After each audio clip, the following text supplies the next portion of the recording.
BNP কে দিবেন, না দিলে আপনারা ঘরে শুয়ে থাকেন।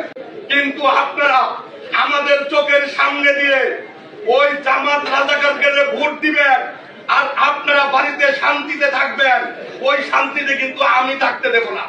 এটা কিন্তু আমার আপনারা ভোট দিলে আওয়ামী লীগকে বলি, আপনারা ভোট দিলে বিএনপি কে দিবেন, না দিলে আপনারা ঘরে শুয়ে থাকেন।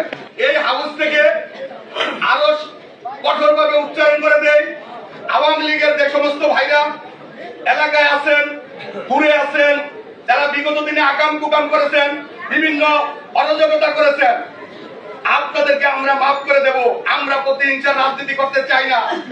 আপনারা এলাকায় থাকবেন, আপনারা চিন্তা করে দেখেন আগামীতে বিএনপি সরকার ক্ষমতায় আসতেছে, এলাকার স্বার্থে হইল, এলাকার উন্নয়নের স্বার্থে হইল, আপনাদের সুবিধা অসুবিধার জন্য হইল আপনারা বিএনপির পাশে থাকবেন।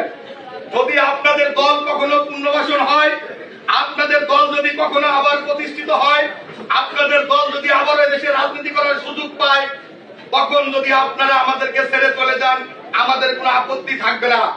কিন্তু আপনারা আমাদের চোখের সামনে দিয়ে ওই জামাত রাজাকারকে ভোট দিবেন আর আপনারা বাড়িতে শান্তিতে থাকবেন, ওই শান্তিতে কিন্তু আমি থাকতে দেব না।